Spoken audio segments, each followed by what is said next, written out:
em compreender o fenômeno da suspensão do procedimento. E o que nós vamos perceber é que a suspensão do procedimento ela vai se transformar em uma situação especial, onde decorre aqui a chamada crise na estrutura do procedimento. E o código, avaliando essa situação de crise, em diversos incisos, relata algumas possibilidades de solução ou, eventualmente, se a crise for tão grave, a gente passa para o descarte do procedimento. E, bom, se o procedimento ele é descartado em razão de algum daqueles eventos, é porque nós vamos estar diante da ausência do que a teoria geral do processo chama de pressupostos de desenvolvimento.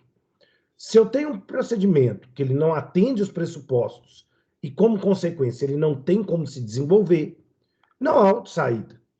E aí, por mais que a gente lute ou relute, nós vamos estar a caminho exatamente da sua extinção, sem resolução do mérito. O artigo 486, ele é um marco importante, porque ele vai estabelecer para nós que se o procedimento for extinto sem resolução do mérito, seguindo então o disposto pelo artigo anterior, o 485, eu posso reingressar em juízo. E com a expectativa, com a esperança de que o vício seja enfrentado, de que o vício seja solucionado e agora sim o procedimento ele possa se desenvolver. O que a gente precisa lidar agora é com uma figura, ou compreender melhor como é que vai se desenvolver para nós esse procedimento, né? Sem que ele seja maculado pela situação de crise.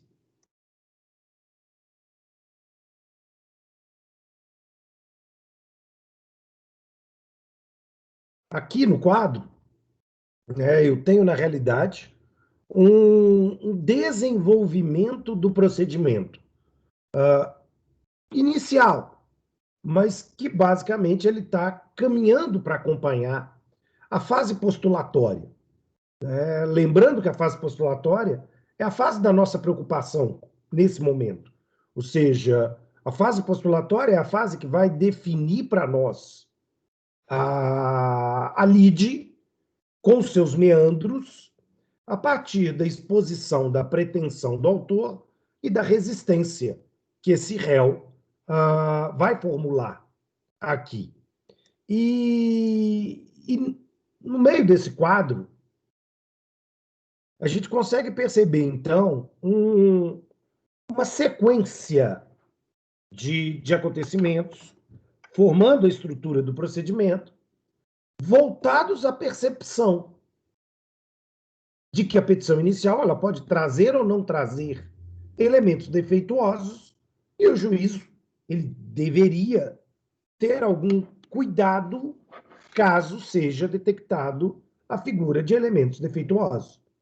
Por isso aqui, assim que a petição inicial ela é elaborada, e aí isso significa dizer que a parte autora teve o cuidado de seguir o artigo 319, já estudado por nós em momentos anteriores, a nossa petição inicial ela vai passar por aquilo que o artigo 312 denomina como protocolo da petição inicial e, na sequência, em ato contínuo, a distribuição com o sorteio que definirá o juízo natural, a partir dos critérios de escolha desse juízo natural, aquelas 8 receitas de bolo que nós já estudamos. E quando a gente lida com a figura desse sorteio, a gente sabe que o sorteio se dá hoje de forma eletrônica. Mesmo para os processos físicos, o sorteio se dá hoje de forma eletrônica. Porque se eu realizar o cadastro no sistema de uma petição que eventualmente tem as mesmas partes, basta isso, o sistema vai acusar. Vai acusar um risco de eventual conexão ou um risco de eventual litispendência. Para que isso não aconteça, o próprio sistema já é programado para distribuir para o mesmo juízo que a petição havia sido distribuída anteriormente. A primeira petição havia sido distribuída. Mas, da mesma forma, esse sistema de distribuição e sorteio, eles protegem, com base no artigo 43, a ideia de prevenção. Bom, resultado lógico, né? Se a primeira petição ela é distribuída para a Quinta Vara Civil de Belo Horizonte, ocorre alguma coisa e a petição inicial é extinta. Se você for repropor a partir de uma nova petição inicial, dando origem a um novo procedimento, esse procedimento já vai automaticamente ser puxado para a Quinta Vara Civil, né? E aí você pode desistir, propor de novo quantas vezes você quiser. Já está definida a prevenção da Quinta Vara Civil, né? E aí a coisa fica, digamos, nesse loop infinito, se o processo não conseguir se desenvolver. Quando nós temos a figura do sorteio, então, diante de eventuais juízes concorrentes, né, sobre aquela mesma matéria de direito, a petição é cadastrada no sistema e passa a ter propriamente a sua existência no mundo forense. Nesse momento, ela vai ser encaminhada para o magistrado. Esse, que está em vermelho, é o primeiro momento em que o magistrado tem contato com a petição inicial. E mais do que ter contato com a petição inicial e saber que a petição existe, que a lide existe, o juiz tem que se preocupar, ou deveria ter que se preocupar, em fazer uma leitura adequada da própria petição inicial para identificar se essa petição apresenta ou não apresenta vicissitudes. Se nós chegarmos na conclusão que há vícios, então algumas posturas deverão ser tomadas. Se nós chegarmos na conclusão de que não existem vícios, ótimo, lindo e maravilhoso. Isso significaria dizer que a nossa petição cumpriu com primor o artigo 319 e, por cumprir com primor o artigo 319, seria caso de citação do réu. Porque, em regra, o sistema processual não deseja que o réu receba uma petição com problemas. Até porque, dependendo do problema, essas petições podem causar uma dificuldade de defesa do réu. E isso compromete o princípio do contraditório. Isso compromete o princípio da ampla defesa, né? E é responsabilidade do magistrado não deixar que esses princípios, em momento nenhum, sejam violados. Mas a minha fala é: o magistrado deve ou deveria tomar cuidado e fazer esse controle de maneira adequada.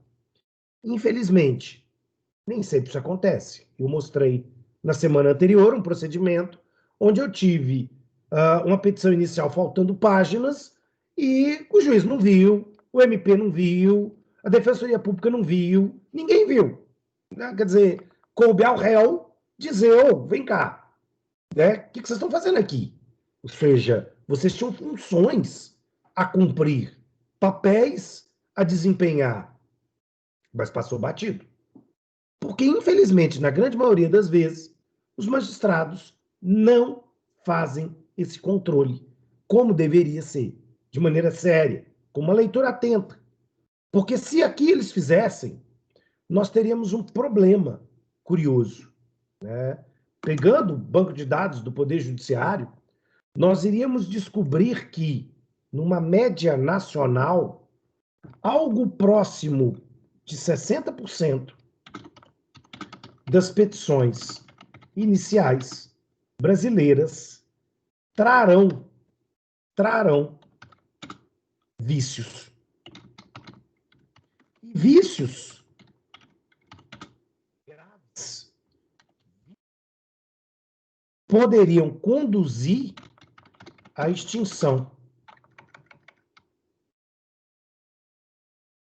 do procedimento.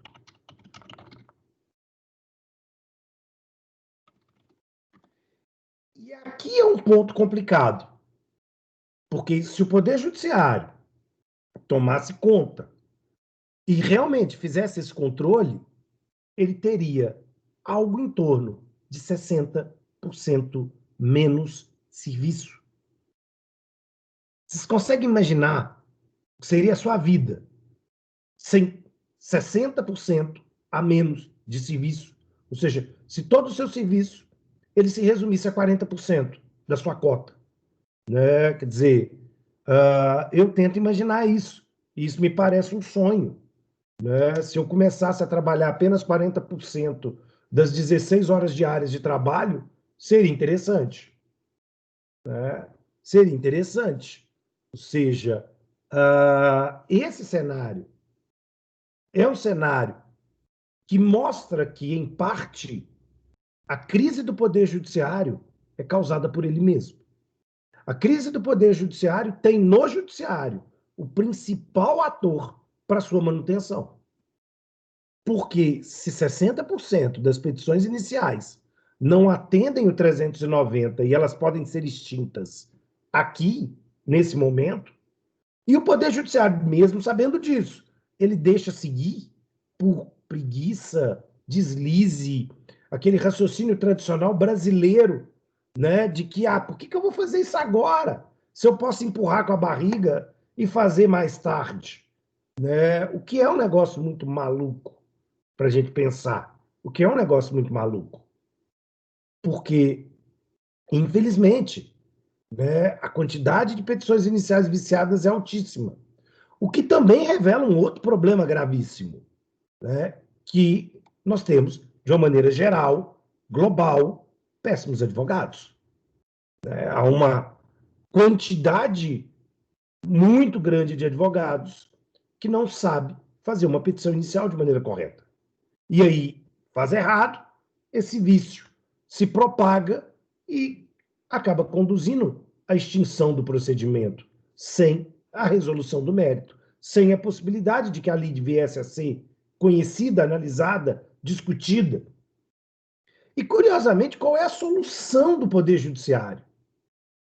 Né? Botar o juiz para fazer o seu serviço? Não. Investir em inteligência artificial para ver se a máquina faz o serviço do juiz. Ou seja, se a máquina faz essa triagem. Né? E isso já existe. Né? Isso já existe de uma maneira interessante. Se chama Projeto Elis, no Tribunal de Justiça de Pernambuco. Né? Lá eu tenho uma triagem feita por máquina. De certa maneira, no campo recursal, o Victor faria no Supremo Tribunal Federal. Né? Então, a aposta, já que o ser humano não consegue ler a porqueira de uma petição inicial, é apostar em que a máquina seja capaz de fazer. E se realmente a máquina for capaz, como de fato o projeto Elis é muito bem desempenhado e pode conduzir para isso, demonstra por que o Tribunal de Justiça de Pernambuco é um dos tribunais de justiça com maior gasto em investimento tecnológico do Brasil, nesse exato momento. Ou seja, porque eles estão percebendo que eles podem ter uma chance de diminuir 60% dos processos. No caso, 60% dos processos ligados à execução fiscal. Por quê? Porque o crédito tributário já está prescrito, mas o fisco ajuiza a execução fiscal do mesmo jeito. Ele ajuiza do mesmo jeito, de maneira absolutamente irresponsável. O procurador estadual, municipal, ele não está nem aí. Ele pega e fala assim, foda-se, eu vou ajuizar. Vamos ver se ele paga, ou vamos ver se ele percebe que está prescrito. Isso acontece direto. Né? Isso acontece direto, aguardando essa manifestação por total falta de cuidado. E aí é uma demanda natimorta, mas que o juízo, ao fazer o controle, também não se preocupou. Não parou. para fazer uma conta matemática, que a princípio é a conta matemática simples, né? Mas deixa eu passar. Por quê? Porque ele não está interessado. Vocês vão dizer, mas ele não está interessado porque ele tem muito serviço. Mas se ele se interessar, ele elimina 60% dessa malha de serviço. É o que eu volto a dizer. Né? Se a gente pudesse diminuir isso, né? O que seria a vida de vocês com 60% a menos de serviço? Ou seja, significaria que eu trabalharia 6 horas e meia de serviço. Eu nem sei o que é trabalhar 6 horas. Talvez seja o final de semana para mim.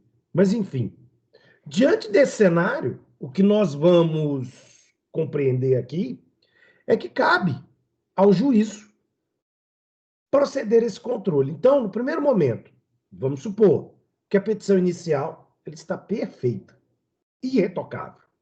Não há erros, não há vícios, não há problemas. Magnífico. Ele, então, vai citar o réu.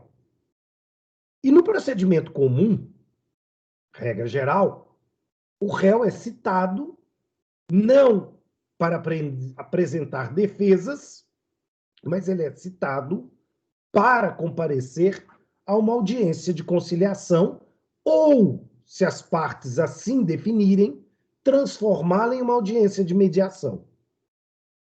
E ambos os casos encontram-se regulados no artigo 334 do Código de Processo Civil.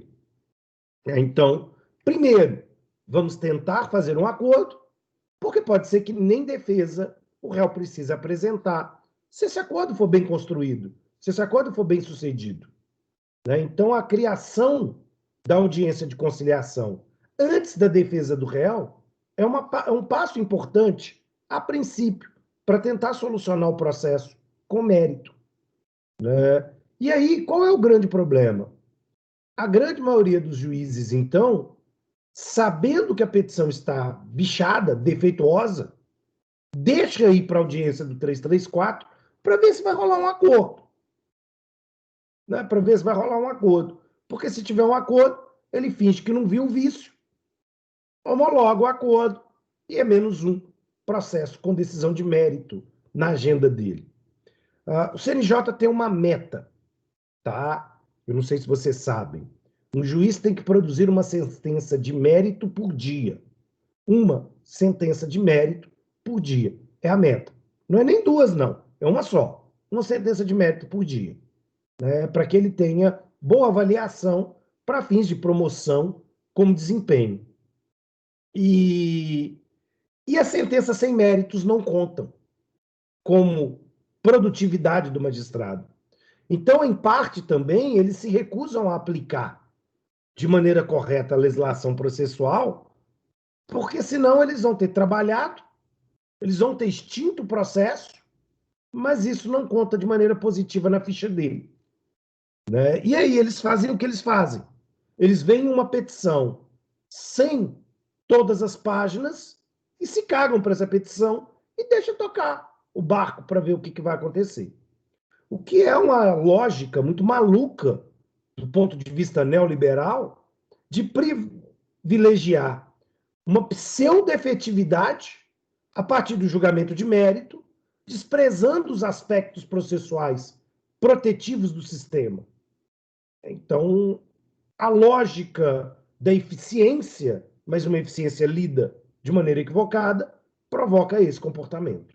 E aí esse comportamento é um comportamento danoso, é um comportamento corrompido de vicissitudes, mas o judiciário também não está preocupado com isso.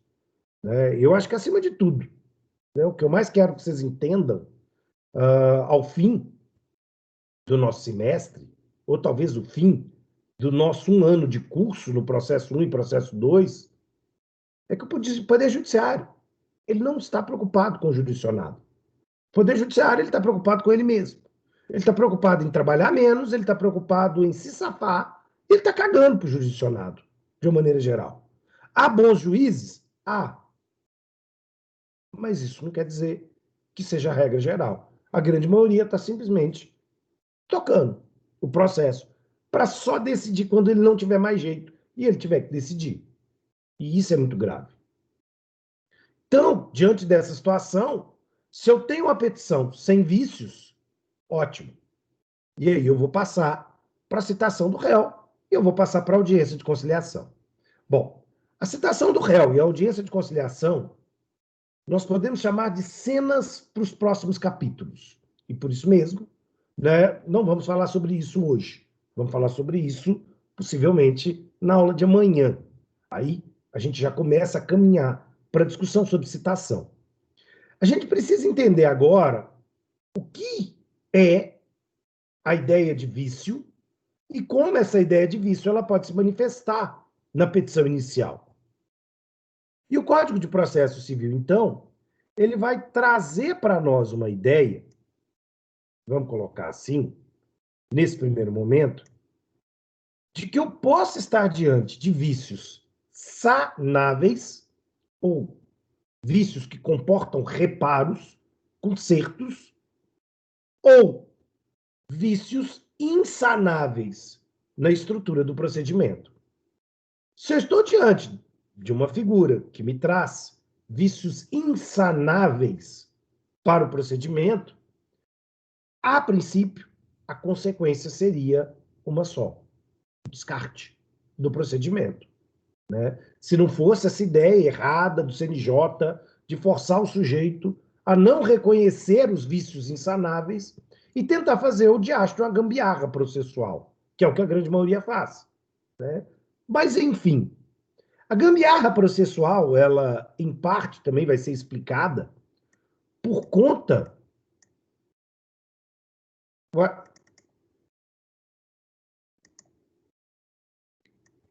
A gambiarra processual, ela também vai ser explicada em parte. Peraí.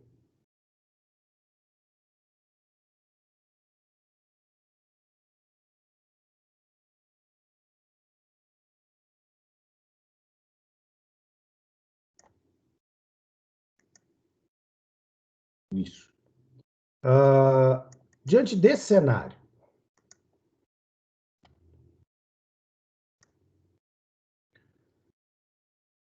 qual o problema?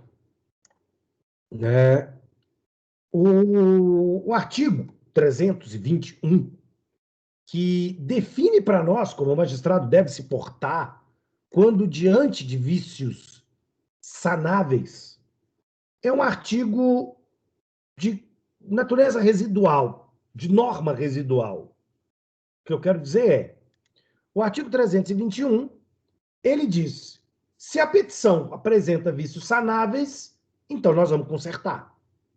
Nós vamos dar a chance para que a parte autora apresente uma figura chamada de emenda à petição inicial no prazo de 15 dias. Uma atenção, emenda, como aparece aqui na minha definição, ela tem que ser compreendida como um ato compulsório de reparo nos vícios da petição inicial. Dito de outra forma, à luz do 321, o magistrado, identificando que a petição inicial tem vícios e esclarecendo, apontando nominalmente quais são esses vícios sanáveis na petição inicial, ele daria a oportunidade de correção pela parte autora no prazo de 15 dias. A emenda é ato compulsório, porque o juiz não está pedindo, ele está ordenando, ele está dizendo, autor, a sua petição inicial tem vícios como, por exemplo, sei lá, um erro no valor da causa, a não intimação do Ministério Público, ou alguma coisa do gênero. Então, eu quero que você faça esse reparo. E para você fazer esse reparo, eu vou te dar 15 dias. Ponto. Atenção, são sempre 15 dias. Né? O magistrado não pode determinar prazo menor. Eu não tenho elasticidade nesse prazo. Né? É 15 dias. Às vezes é uma bobagem, mas é 15 dias. Ponto. Né? Às vezes é uma coisa mais complexa, mas é 15 dias. Ponto. O código estabelece um prazo peremptório. Porque exatamente se eu não cumprir esse prazo de 15 dias, o destino da minha petição inicial será o descarte, a produção de sentença terminativa, com a extinção sem resolução do mérito da minha petição inicial. E com base nesse sistema, o que nós vamos então perceber é que a emenda obriga, se o autor não quiser ou não aceitar que o processo será extinto, a realizar esse reparo que o juiz manda reparar. Ponto. Basicamente isso. Você poderia dizer que nesse prazo de 15 dias, você poderia explicar para o juiz que, enfim, o reparo não precisa ser feito. Porque, às vezes, quem está errado é o juiz. Ele viu um vício, mas o vício não existe, consequentemente. Ok, o autor teria também 15 dias para, dentro do seu limite de contraditório, virar para o juiz e dizer, deixa eu te explicar, não tem nada errado. Eu sei que não entendeu o que está acontecendo. Não tem nada errado. Isso é isso, assim, assim, assado. Ponto. Perfeito? Mas o que tem que ficar claro é, o juiz intima para emendar, não emendou, extinção do processo. Emendou, devolve novamente para o juízo e ele vai verificar se a petição está ou não apresentando vícios. Está ou não apresentando vícios. Porque, às vezes, o conserto fica pior. Já vi situações em que o autor, tentando fazer o reparo da petição inicial, ele aumenta mais ainda o defeito.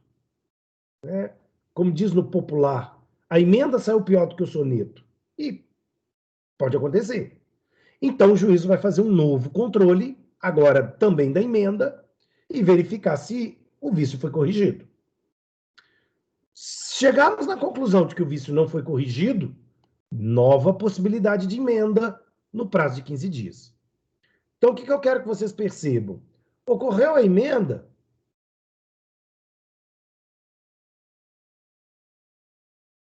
volta para o controle. Volta para o controle. Aí ele vai verificar novamente a existência de vícios. Qualquer coisa, nova emenda. Tem limite? Não.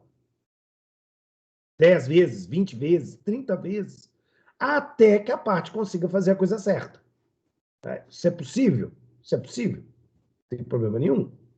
Mas é uma questão que precisa ser bem compreendida, que o direito à emenda é um direito potestativo do autor. E que, consequentemente, ele não está prejudicando o processo. Porque o réu nem citado foi. Não existe réu aqui, ó. Não existe réu aqui. Então, se o réu não sabe que existe o processo, demorar ou não demorar, só prejudica a parte autora, eventualmente. É uma responsabilidade que sobrecai apenas exclusivamente às costas da parte autora. E dentro desse cenário, nós vamos encontrar, então, um elemento curioso. O código não nos diz o que são os vícios sanáveis. Ele não diz. Por quê? Ele trabalha com uma técnica de redação residual. Ele diz, no 330, quais são os insanáveis. E, consequentemente, tudo aquilo que não for insanável será tratado como sanável. Eu vou aplicar a ideia da sanabilidade e, em cima disso, eu tenho 330. Então, eu quero que vocês comecem a perceber que não dá para entender o 321 sem entender o 330, que também, por sua vez, está fazendo remissão ao 319 o tempo todo. E aí esse diálogo que está sendo estabelecido. Situação interessante, então. Eu preciso ir ao 330 para identificar quais são os vícios insanáveis. E aí, quando a gente vai para o 330, nós vamos perceber né? Esse aqui é o texto do 321, só para afirmar a ideia. Ele está estabelecendo, então, que o juiz, ao verificar que a petição inicial não preencheu os requisitos e que apresentam defeitos e irregularidades, mas não são defeitos e irregularidades escabrosos, vai determinar que o autor, no prazo de 30 dias, emende ou complete a petição, fazendo a correção. Ótimo. Parágrafo único. Se o autor não fizer a emenda, o juiz indefere a petição inicial. Petição extinta. Processo extinto, procedimento extinto, sem resolução do mérito. O 330, por outro lado, é que nos coloca algumas coisas interessantes. Bom, primeiro, né, o capítulo do 330 é um capítulo que se diz do indeferimento da petição inicial. E a ideia é, petição indeferida é exatamente como petição rejeitada enquanto elemento de mérito.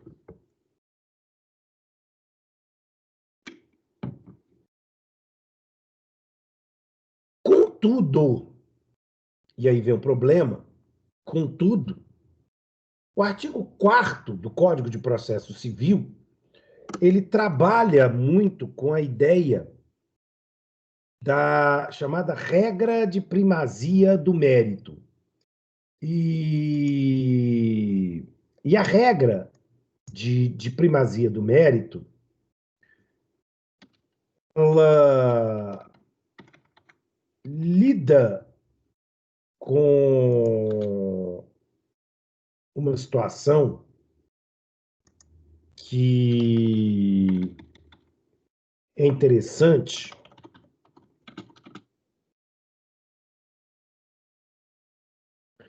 e que, né, nesse vídeo que eu vou disponibilizar para vocês aqui, que está no meu canal do YouTube, eu e o professor Henrique Volta, a gente discute bastante sobre essa regra de primazia do mérito, né? Então, para quem quiser mais informações, remeto aqui para a leitura complementar, ou, né, o vídeo complementar da aula. O que está acontecendo aqui? O artigo 330, ele tem, então, um rigor. O rigor é petição com vícios previstos no 330, descarte, abortamento do procedimento, petição inicial por lixo. Entretanto, o artigo 4º do Código de Processo Civil, que estabelece para nós a regra de primazia do mérito, define para nós que, se for possível aproveitar o procedimento para evitar esse descarte, para evitar que o autor tenha que começar de novo, o juiz tem que fazer. E aí, quando a gente pensa nessa situação, a gente percebe que o artigo 4º, lido, claro, com o artigo 330, de maneira sistêmica, muda o conceito de o que é vício sanável e insanável. E aqui coloca para nós uma coisa muito interessante, né? Porque ele vai dizer, então, que nesse momento, tendo em vista que o réu não foi citado, e por isso não posso falar em prejuízo para ele, eu vou permitir ao autor mais opções de emenda que o 321 me autoriza. Eu vou fazer uma gambiarra processual. Nessa gambiarra processual, eu vou admitir que algumas questões previstas no 330 sejam flexibilizadas, e nesse processo de flexibilização da petição, da definição do que são vícios sanáveis ou insanáveis, nós vamos admitir aqui as posições de correção. Essa postura unânime, vamos colocar assim, da doutrina. Até porque talvez se tivesse alguma norma, alguma pessoa com uma interpretação diferente, ela ficou acanhada e falou: vamos aceitar a regra de primazia do mérito, né? Vamos abraçar a regra de primazia do mérito aqui. E nesse cenário, o que nós vamos perceber é que alguns itens apenas do 330 é que serão verdadeiramente incomensuráveis, irreparáveis e etc. E para que eu entenda o 330, eu preciso voltar no artigo anterior, que é o artigo 329. E esse artigo 329 ele é um artigo muito importante, porque ele vai definir para nós a ideia de que, tendo em vista que o réu não está na dinâmica processual, pode o autor, até que o réu citado seja, modificar elementos da petição inicial. Isso significa dizer que ele pode modificar, basicamente, toda a petição inicial, com algumas exceções. Com algumas exceções. Então, o artigo 329, ele estabelece para nós essa figura denominada de aditamento e, por sua vez, o aditamento ele vai ser entendido como um ato voluntário do autor que escolhe modificar elementos da petição inicial. Então, o autor ele vai poder olhar para a petição inicial dele, sei lá, vamos supor que isso é a petição inicial, e ele diz: não, eu não gostei, eu quero mudar. E ele não precisa justificar para o juiz por que ele quer mudar. É um direito dele mudar. É o direito dele aditar a petição inicial. Pode ser para corrigir um vício. Pode ser para fazer mudanças e complementações. Com base nisso, o artigo 329 autoriza o autor, por exemplo, a incluir uma nova parte, seja no polo ativo, seja no polo passivo, modificar, incluir, suprimir causa de pedir. Pedido, mesma coisa. Então, imagina, o autor pode pegar a petição inicial e, ao pegar a petição inicial, originalmente eu tinha um litisconsórcio passivo e eu quero tirar um réu do processo porque eu descubro que ele não devia estar ali, por exemplo. Né? Posso fazê-lo? Pode. Preciso de autorização para o juiz? Não. Porque a petição é minha, até que o réu seja citado. Eu sou grande ator desse processo, até que o réu seja citado. E aí, por isso mesmo, eu posso modificar a relação subjetiva, eu posso modificar a relação objetiva. Então, quando eu mexo na causa de pedir, eu posso mudar a narração de um fato. Eu posso trazer um novo fato. Eu posso suprimir um fato. Eu posso trazer uma norma, modificar uma norma, suprimir uma norma. Eu posso trazer um precedente. Eu posso chegar na conclusão que aquele precedente que eu citei não era aplicável ao caso. Eu posso mudar os requerimentos. Inclusive, eu posso fazer novos requerimentos de prova nesse momento. Né? Eu posso mudar o valor da causa. Percebam, a petição inicial se tornou plástica. Ela é moldável ou remoldável pela parte autora nesse cenário. Então, eu mexo aqui, eu mexo ali, eu faço aqui, eu faço ali. Não tem problema nenhum. E eu não preciso prestar contas para o juízo. Eu não preciso virar para o juiz e falar assim: eu estou mudando isso aqui, excelência, porque eu esqueci de falar disso. Eu estou mudando isso aqui porque eu acho que tem um erro aqui, mas eu sei que você não viu no controle, mas como o réu não foi citado, eu já estou fazendo o conserto. Não, eu não preciso prestar contas. Eu acho engraçado, que eu acho que o brasileiro ele tinha que aprender mais, principalmente com o europeu nesse aspecto. A gente tem uma necessidade de prestar conta para os outros, que é uma coisa absurda. A gente acha que a opinião dos outros sobre nossa vida privada importa. É, é mais ou menos como, sei lá, 2 dias atrás mesmo, recebi um telefonema desses de telemarketing, onde a criatura vira e fala assim: ah, vamos disponibilizar para você um novo cartão assim, assim, assado. Eu falei: eu não quero. Ah, mas senhor, você poderia me explicar por que não quer? Eu falei: porque não é de sua conta, ponto. Eu não tenho obrigação de prestar contas do que eu quero ou não quero para você, ponto.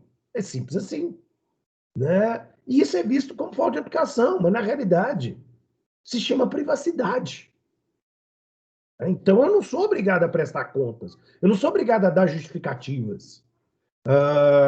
Era muito engraçado, né? Eu tive um estagiário, um período no escritório, que era mais ou menos assim, né? Você designava uma tarefa para ele e dizia: fulano, eu preciso que você faça assim, assim, assado. Aí, de repente, ele começava a querer discutir com você a coisa. Ok, discutir para que ele quer aprender é super válido. Mas discutir porque ele acha que ele está certo, e quando você, com aí quase 20 anos de experiência, você sabe que ele está errado, não tem o menor sentido. E às vezes é um tempo gastado à toa, vamos colocar assim. Né? Até que teve um dia que eu pedi a paciência e falei com ele. Falei aqui: vamos entender o negócio? Quem paga seu salário sou eu. E se você quiser continuar recebendo seu salário, você vai fazer o que eu estou te mandando. Né? E é simples assim, ponto. Bota na sua cabeça que você não precisa, aliás, eu não preciso te dar razões acerca de algumas coisas, que eu vou tocar o meu escritório do jeito que eu quiser tocar. Eu ainda brinquei com ele, eu falei: por isso que o nome do escritório é o meu, não é o seu. Mas enfim, quando nós estamos diante dessas situações do 329, no primeiro momento, eu posso mudar até que o réu seja citado o que eu quiser. Então, esse dispositivo, ele vai dizer para nós o seguinte: eu só tenho duas exceções que eu não posso mudar. Eu não posso alterar na minha petição inicial o juízo natural. Então, se a causa foi distribuída para a quarta vara de família de contagem, é lá, ponto. Né? Ou ele foi distribuído para a segunda vara de direito empresarial da comarca de Belo Horizonte, é lá. Isso eu não posso mexer. Ah, mas eu vi que eu errei. Foda-se. Né? Isso você não pode mexer. Aí você vai ter que desistir da petição inicial e propor de novo. Isso você não pode mexer. Primeira coisa, né? Que não vai comportar mudança. Segunda coisa, o autor pode até trazer um novo litisconsorte para a lide, mas ele não pode se retirar do processo. Eu não posso chegar numa conclusão de que, na realidade, eu não deveria ter movido a ação e fazer um aditamento para dizer: juiz, eu estou indo embora. Estou indo embora. Cansei, estou indo embora. Né? Não. Agora, você propôs. Agora você vai suportar esse processo. Né? A não ser, e aí não é me retirar do processo, que eu transacione com o réu a desistência do procedimento. Tá? Então eu posso dizer: não, eu estou desistindo. Vamos extinguir? E aí eu vou propor de novo, ou não vou propor, ou vou fazer o que for. São as duas únicas coisas que, do ponto de vista do aditamento, a gente tem que observar que o autor não pode mexer. Essas são engessadas. Ele não tem a possibilidade. Ele não pode trocar o juízo, ele não pode se retirar do processo. Mas ele pode trazer um novo réu, ele pode trazer um novo autor, ele pode fazer um monte de outras coisas. Ponto. Né? Agora, quando eu volto para o artigo 329, ele tem um detalhe que é um detalhe importante. Então, ele está dizendo: eu posso alterar o que eu quiser até que o réu seja citado. Mas, se o réu citado for, Isso significa dizer que, na realidade, o réu precisa consentir com a minha mudança. Então, vamos imaginar. Eu quero alterar a causa de pedir. O réu será ouvido e ele vai dizer: concordo ou não concordo com a alteração. Ponto. Aí você vai dizer: pô, mas o autor quer fazer alteração porque ele percebeu que tem um vício grave na petição e que, se ele não consertar, a petição vai ser extinta. Ok. O réu diz: eu não vou te ajudar. Eu prefiro que a sua petição seja extinta. Eu não vou colaborar. Eu não tenho obrigação moral de ser legal com ninguém. Né? Aliás, também é outra coisa que talvez o brasileiro precise aprender. Né? Ninguém tem obrigação legal de ser legal com ninguém. Respeitar é outra coisa. Vai ser gentil demais? Não. Então eu vou virar e dizer o seguinte: não, não concordo, não vou fazer. Não vou alterar, não vou autorizar você alterar a sua petição inicial. Por quê? Porque eu quero que você, autor, se foda. E ponto. Né? Eu não vou ser legal para você. Você está me processando. Então eu quero que você se, sei lá, estrumbique no asfalto da BR, atropelado por uma cegonheira. Azar o seu. Então, resultado, eu não vou concordar. Aí o autor não pode modificar. Mas eu posso ter um réu, gente boa, hippie, paz e amor, ele não tá nem aí. Ele acha tudo lindo. Ah, quer mudar, pode mudar. Ah, muda. Não tem problema não. Sim, mas eu tenho um limite. Quando a decisão de saneamento for proferida, aí nem se o réu concordar, o autor pode mexer na petição inicial. Por quê? Porque eu estabilizei de maneira total a lide. E aí não há como o réu chegar, desculpa, o autor chegar e dizer: ah, eu quero mudar. Não. Aí agora eu preciso descartar o procedimento e começar tudo de novo.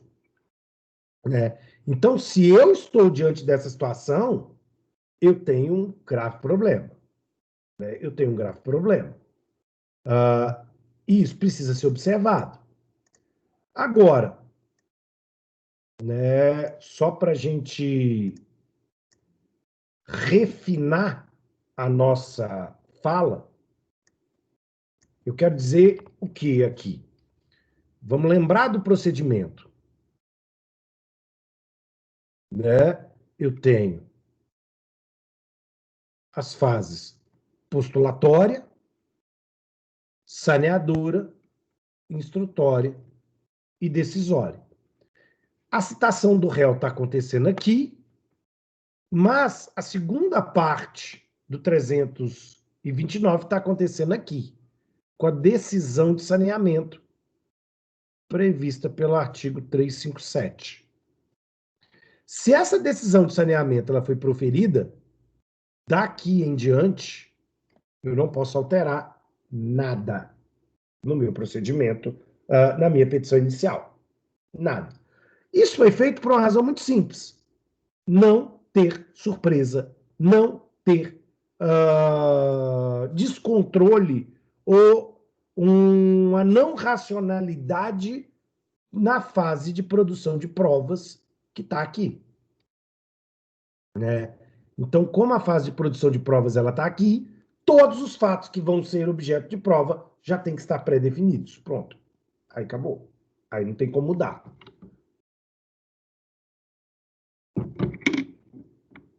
Entretanto, o código, então, nos coloca um problema, junto do artigo 4º e do 321. Porque aí o código está dizendo o seguinte: ué, vamos lá. Olha só. Eu estou aqui. Propus a petição inicial. O juiz fez um controle de bosta, ou ainda não fez o controle, e logo o réu ainda não foi citado. Beleza. Eu poderia apresentar um aditamento com base no 329 e consertar um erro grave? desde que o erro grave não seja o juízo e a mim mesmo, perfeitamente. Né? Então, se eu posso fazer o supérfluo, que é o mais, eu posso fazer o menos, que é a correção do vício. Né? E aí, como diz o direito civil, quem pode o mais, pode o menos.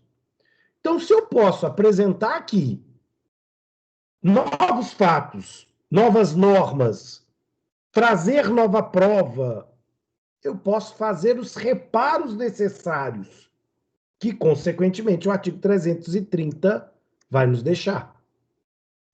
Isso vai conduzir, então, para nós a um temperamento do artigo 330, no fim das contas, modificando o seu rigor e permitindo que, se eu posso fazer por emenda, eu também posso, perdão, se eu posso fazer por aditamento, eu também posso fazer por emenda.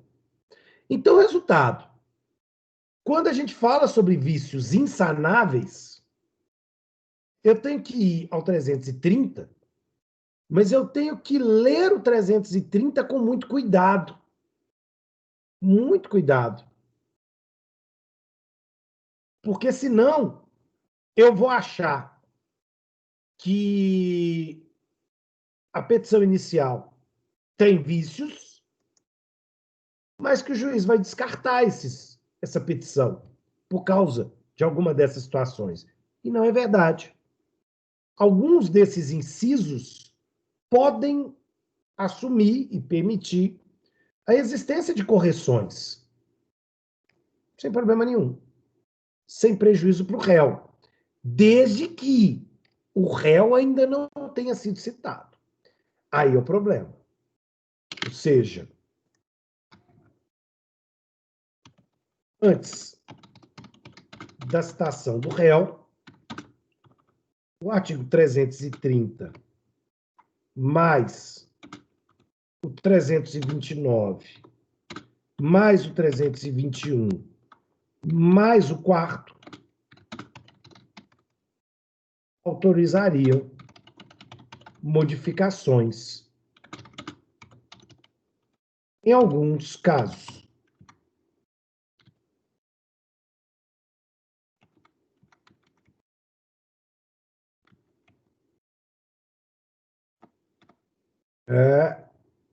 Agora, se o réu foi citado,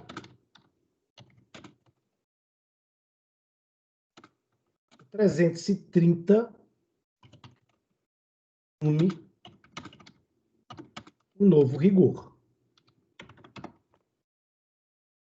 E aí a ideia né, o réu precisa concordar que eu mude. Mas a questão é, por que o réu concordaria? Porque com 330 será produzida sentença. Se for produzida sentença, ele réu saiu vitorioso. Lembrando que ocorrendo sentença terminativa,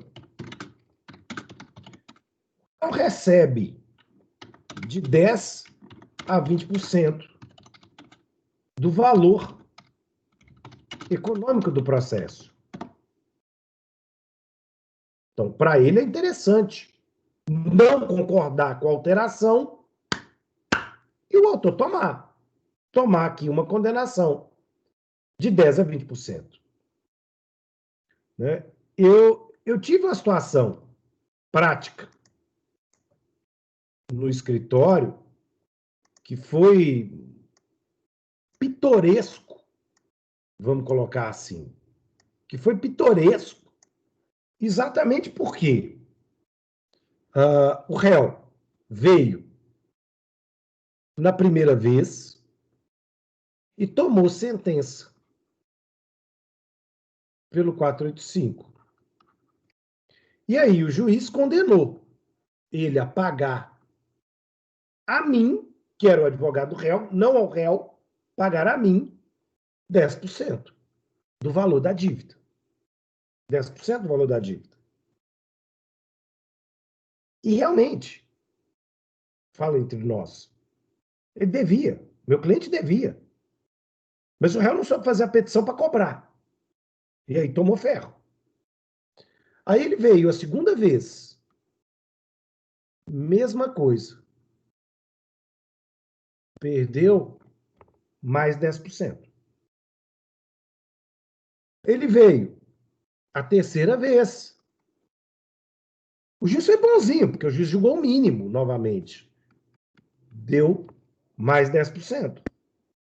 E nessa brincadeira ele veio ainda, teimoso e burro, a quarta vez.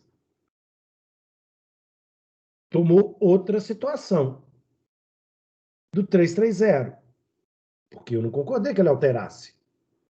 E no fim, olha que coisa engraçada, eu recebi 40% do crédito que ele, autor, tinha direito. Mas por quê?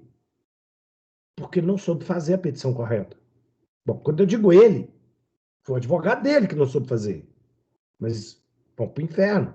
Se você contratou um profissional ruim, o problema é seu. Você vai fazer a cirurgia. Você contrata um médico meia boca. Você quer o quê? Você quer o quê? Né? Como um amigo meu, professor Rodrigo Mazei, falou lá em agosto, né, no dia do advogado. Né? Se você quer pagar o mais barato, você tem que pensar que advogado é igual vinho. Vinho barato dá dor de cabeça. Pode ser que o advogado barato ele te dê mais dor de cabeça do que solucione o seu problema. Ah, todo advogado é igual? Claro que não. Claro que não. Né? E por isso até que eu tenho uma quantidade absurda de advogados que têm a petição inicial indeferida. Né? Porque, infelizmente, aí é um problema estrutural da classe, por aí vai. Mas, enfim, eu recebi 40% do valor econômico que o sujeito tinha que receber. Ele tinha que receber, mas ele pagou, porque ele fez errado. Por culpa do seu advogado, ele fez errado. Então, o artigo 330, ele tem que ser lido de maneira mais flexível se nós estivermos diante de uma situação em que o réu não foi citado, mas, por outro lado, ele vai ser muito rigoroso se o réu tiver sido citado. E dentro desse cenário, nós vamos observar quais são, então, esses vícios graves. Primeiro vício, inépcia da petição inicial. Gente, muito cuidado, porque o advogado bosta, ele acha que inépcia é toda situação que gera extinção do processo sem mérito, que gera sentença terminativa. E isso não é verdade. Inépcia é isso aqui, ó. E só 4 situações previstas no parágrafo 1º do 330. Pô, é um vício grave? Gravíssimo. Gravíssimo. Mas a inépcia é um vício que atingirá, no fim, ou a minha causa de pedir, ou o meu pedido. Ponto. E só. A petição inicial ela é muito maior do que a causa de pedir e o pedido, ainda que a causa de pedir e o pedido sejam de extrema importância. Então, o CPC diz: se a minha petição inicial não traz pedido, ou seja, ela não solicita uma atuação jurisdicional de conteúdo declaratório, condenatório, constitutivo, autoexecutivo ou mandamental, como é que o Poder Judiciário, que é inerte, vai fazer? O juiz vai adivinhar o que é que você quer? Claro que não. Então, a ausência de pedido impede que o Poder Judiciário conheça daquela causa de pedir. Petição inicial sem pedido é fofoca. Você está contando um problema para o juiz, você está se abrindo. Né? O juiz vai ler e vai falar assim: porra, sacanagem, você se fudeu. Mas você se fudeu dobrado. Porque além de você ter se fudido, você não fez pedido. Então, eu vou ser obrigado, se o réu for citado, a extinguir o processo. Mas eu poderia aplicar nesse momento, já que o réu não foi citado, o 329 e permitir que o autor conserte trazendo o pedido? Perfeito, sem estresse. Ainda nesse mesmo dispositivo, ausência de causa de pedido. Não tenho normas, não tenho fatos acerca do processo. Né? Se eu não tenho fatos, se eu não tenho norma, eu não sei nem como é que eu ajo. Pensando do ponto de vista do réu e pensando do ponto de vista do juiz. Como é que nós vamos discutir o quê? Se tem lá apenas um pedido dizendo o seguinte, olha, eu quero que o cara me entregue o carro. Por que você quer que o cara te entregue o carro? O que aconteceu para o cara te entregar, dever te entregar o carro? Então eu tenho que ter essa relação de fatos e normas que compõem a chamada causa de pedido. Caso 2, o pedido é indeterminado, de forma diferente. O pedido não é líquido. Ou seja, o autor não quantificou o pedido. E, salvo os casos legais que admitem pedido líquido e líquido, no 324, todos os outros casos eu tenho que quantificar. Isso inclui dano moral. Eu tenho que quantificar dano moral sofrido por alguém. Né? Isso é importantíssimo. Bom, vício 3. Da narração dos fatos não decorre a conclusão. Significa dizer,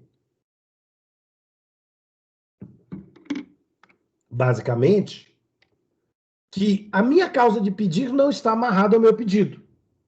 Eu falo sobre uma coisa e peço sobre outra. Eu narro uma batida de carro e peço uma investigação de paternidade. O que tem? Qual a coisa a ver com a outra? Nada. Então, eu não sei se o autor está querendo uma coisa, está querendo outra. O texto ficou confuso.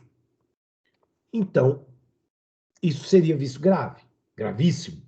Mas tudo bem. Se o réu não foi citado, ele poderia consertar essa bagunça lógica? Não tem problema nenhum.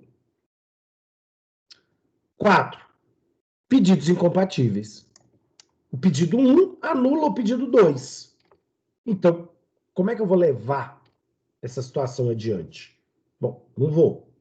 E aí o código está dizendo, nesse cenário, se o autor não usar do 329 para fazer esse conserto, ou, de certa maneira, eu usar do 321 para determinar a emenda, aí nós vamos ter sérios problemas de desenvolvimento do processo.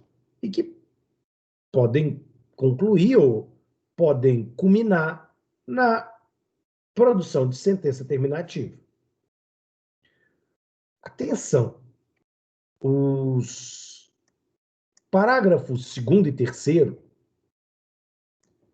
vieram para a legislação muito por força de um lobby. E um lobby forte.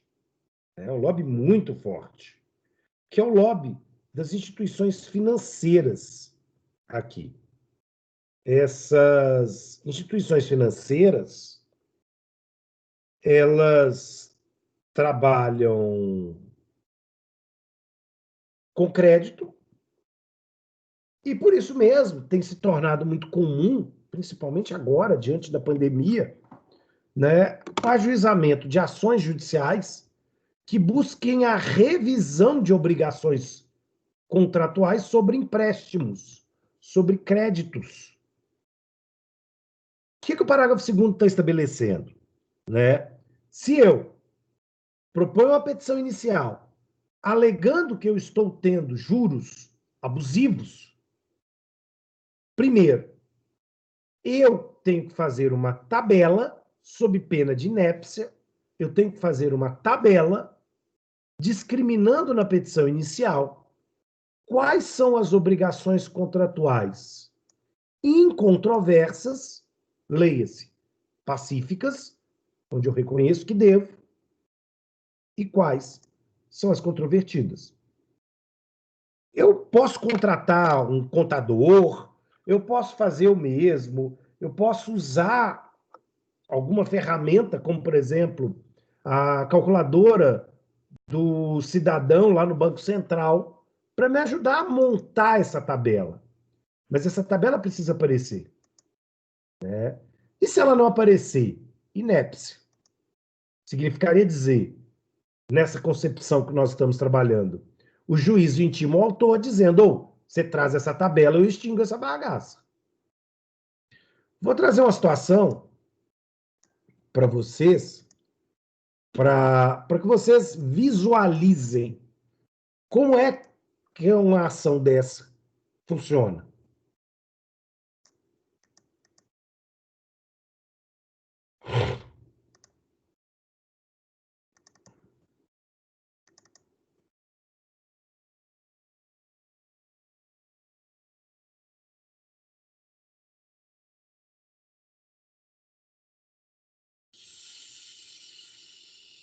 Só um instante.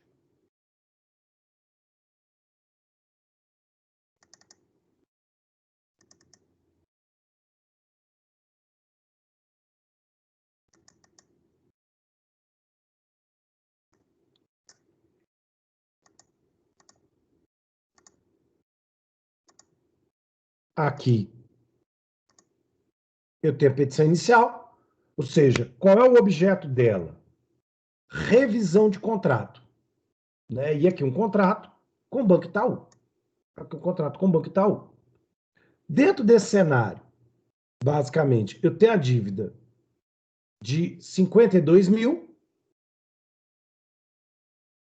e que está sendo cobrado pelo Banco Itaú juros de 13,77% ao mês, o que resulta em juros de 380% ao ano. Ou seja, a dívida quase quadruplica de valor, exatamente. E é uma dívida que surgiu de um valor de cheque especial, pequeno, mas o cheque vai dobrando, dobrando, dobrando, dobrando, dobrando, e dá essa avalanche para a gente aqui, com juros compostos e etc. Então, olha o meu quadrinho, que o parágrafo 2º quer que eu faça. Eu vou dizer qual é o valor da obrigação total? 52. Qual é o valor incontroverso? Ou seja, qual é o valor que o meu cliente entende, sendo aplicado uma taxa de juros razoável, que ele entende que ele deve? Dos 52, 14.900, 15 mil. Qual é o valor polêmico que eu quero retirar desse contrato de 52 mil? 37. Ponto. Então, eu fiz essa tabela, né? E aí eu vou juntar essa tabela lá no final, demonstrando aqui a abusividade de juros sobre essa forma. Bom, resultado. Né? Eu discriminei as obrigações contratuais, quais são polêmicas e quais não são.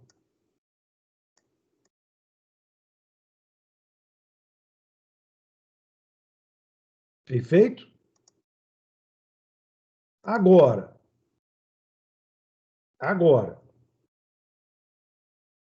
o parágrafo 3º é perverso. Porque o parágrafo 2º ele está dizendo o seguinte, ó, eu quero que o autor faça um cálculo.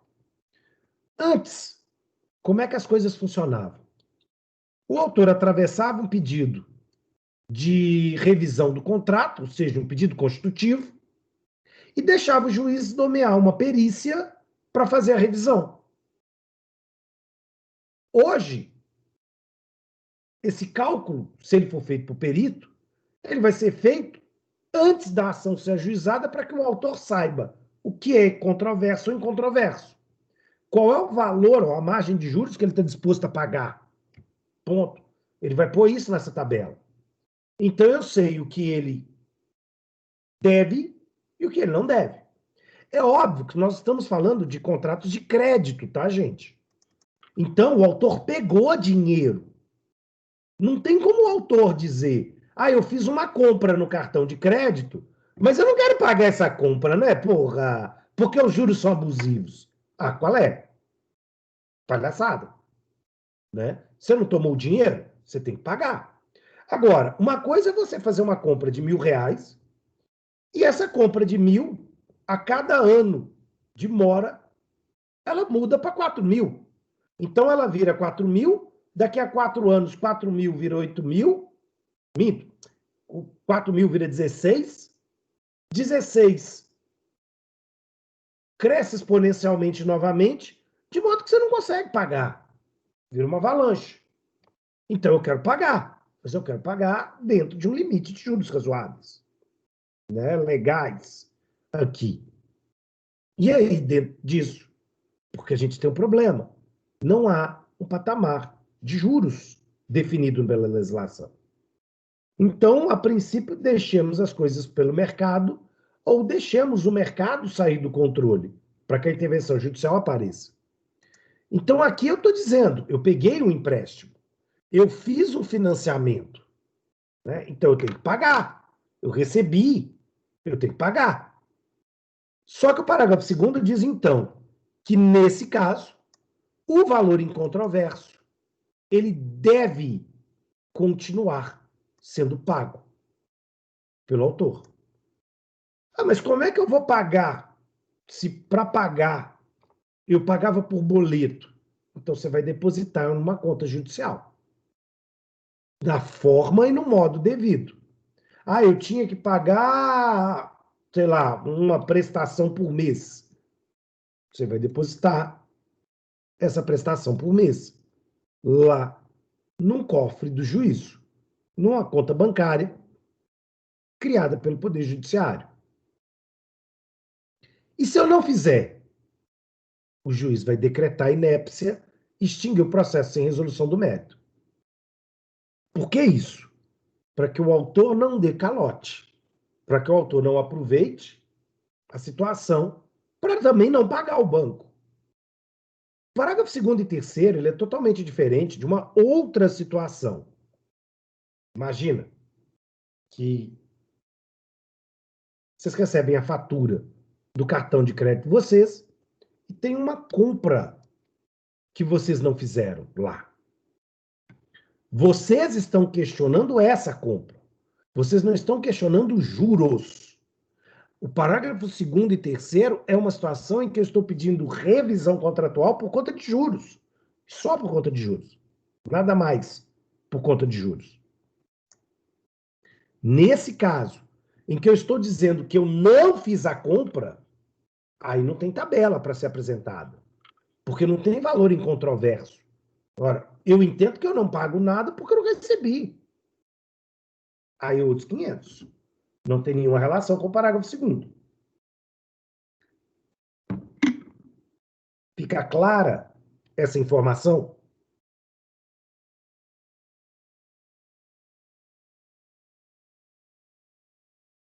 Né? São duas coisas muito distintas.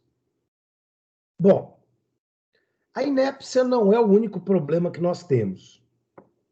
Nós temos outros problemas no 330, como, por exemplo, a ilegitimidade de parte. Mas qual é o problema? O próprio Código define no artigo 338 que se o réu for a parte legítima, isso tem conserto, isso tem solução.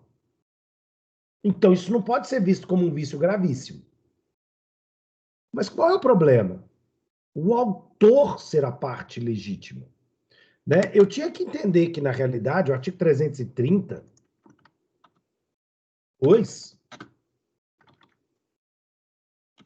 ele deveria ter uma redação da seguinte forma, né? Quando o autor for parte ilegítima, aí eu tenho até um problema, porque se o autor for parte legítima, ele não poderia ter proposto o processo. Se ele não poderia ter proposto o processo, ele não poderia estar ali. O artigo 329 diz que o autor pode modificar a petição inicial, mas a gente concluiu que ele não pode sair do processo. Então, se eu ler o artigo 332 como o autor sendo parte legítima, aí eu tenho um vício gravíssimo. Ou seja, esse inciso não autoriza emenda nem aditamento na petição inicial. Aí eu não tenho opção. Descarte. Se eu não sou o autor, descarte. Descarte totalmente. Extinção sem mérito. 3. O autor não tem interesse processual. Interesse processual é igual à demonstração de que o processo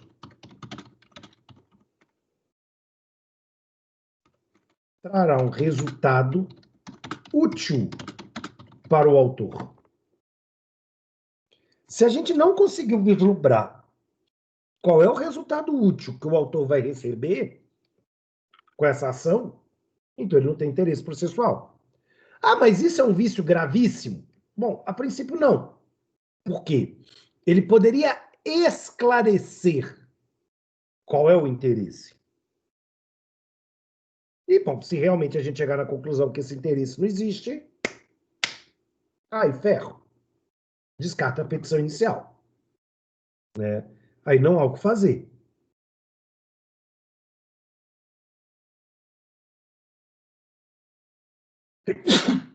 Perdão. Bom, última situação. Né? Não foram atendidas as exigências do artigo 106 e 321. Bom, o que é o artigo 106? O artigo 106 está dizendo o seguinte: o advogado tem que indicar endereço profissional. Ponto. Se o autor não indicou, eu teria um vício grave. Não, mas por que o autor não pode consertar isso? Né? E, é claro, tem um macete. Se vocês pegarem essa petição inicial aqui, o que acontece na prática?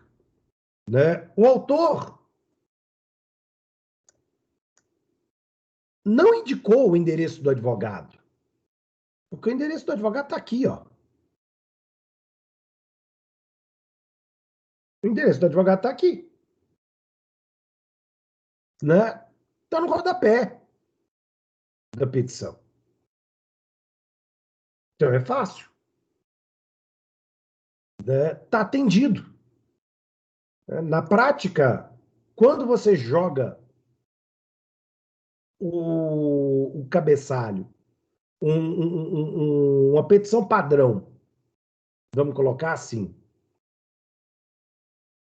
com essa informação, está satisfeito o problema.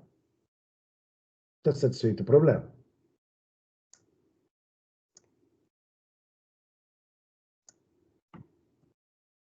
E o 321 é a emenda. Ou seja, o juiz disse, autor, sua petição tem defeitos. 15 dias para consertar. Passou os 15 dias. Ele não consertou. Aí o juiz fulmina a petição dele. Aí o juiz fulmina a petição dele por entender que essa petição ela tem defeitos. Dúvida?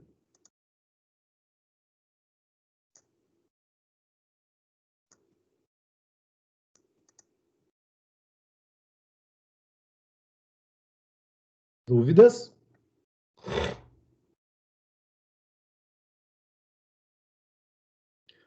Bom, ocorrendo a extinção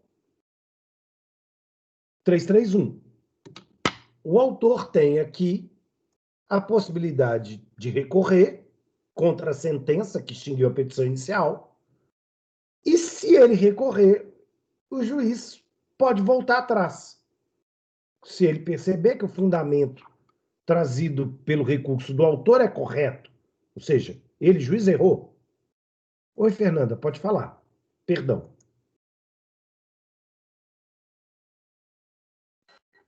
Oi, professor, tudo bem? Tudo bom? Só para me entender, no caso do artigo 330, somente o parágrafo 2, que não autoriza emenda nem aditamento? Não. Na realidade, não o parágrafo 2. O que não autorizaria emenda ou aditamento seria só o inciso 2. Esse aqui, ó. Isso, desculpa, inciso 2. Isso, o inciso 2. O parágrafo 2 eu poderia juntar a tabela tardiamente, né? Mas o inciso 2, em que a ilegitimidade fosse do autor, aí eu não tenho como consertar. Porque ele também não poderia aditar e fazer voluntariamente esse reparo. Aí ele não pode, nem o menos, nem o mais. Fica claro? Ok, ficou claro. Muito obrigada. De nada. Moçada, aí o autor pode recorrer da decisão e, consequentemente, o tribunal vai definir quem está certo, se é o autor ou se é o juiz. Só para a gente matar rapidinho, nós temos uma outra situação trazida aqui pelo quadro, que é a seguinte.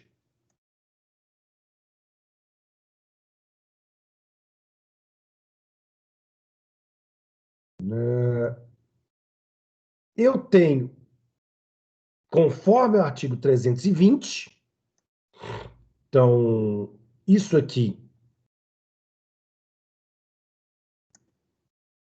ele está baseado no artigo 320, desculpa, 332. Eu tenho, contra o meu pedido, prescrição e decadência, ou um precedente, portanto, dotado de efeito erga omnes, contra o meu pedido. Mais do que uma jurisprudência. Eu tenho uma decisão com efeito erga omnes, dizendo para mim, você não tem direito de pedir isso. Aí o artigo 332, ele realmente não comporta correções. E não é bem a história de um vício, do ponto de vista técnico-processual. Porque o artigo 332, ao invés dele extinguir o processo sem mérito, ele vai provocar aqui uma sentença com mérito na forma do artigo 487.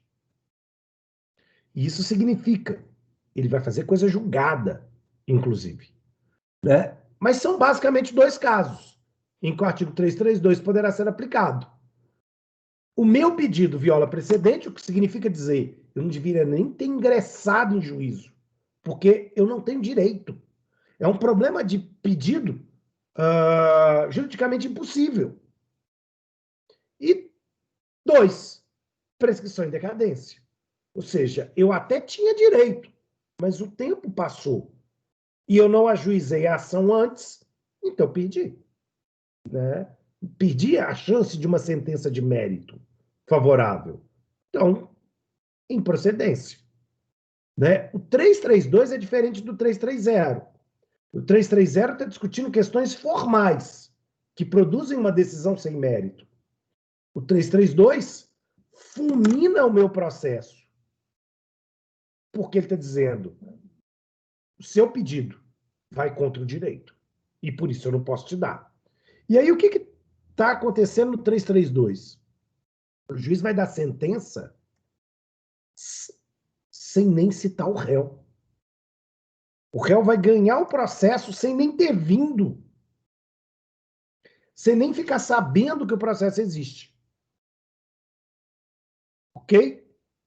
E aí, com base nisso, eu teria também aqui a interrupção do procedimento, mas com uma sentença de mérito. Né? E aí o 332 é um artigo muito importante, porque ele é chamado, então, de improcedência liminar do pedido. Liminar porque o réu não foi citado. Improcedência porque o juiz está dizendo que o meu pedido não tem proteções jurídicas. Logo, eu não deveria pedir. Né? Eu não poderia pedir. Essas são as posturas que, nesse primeiro momento, o magistrado deve tomar. Né? Eventualmente, pode acontecer que tenha uma medida liminar requerida. E aí a gente vai ver se essa medida liminar cabe ou não cabe. Nós só vamos falar sobre medidas liminares em processo civil 2, só para vocês se situarem. Resultado. Amanhã, nós vamos falar sobre citação do réu. Perfeito? Então, basicamente isso, meus caros. Muito obrigado pela atenção de vocês.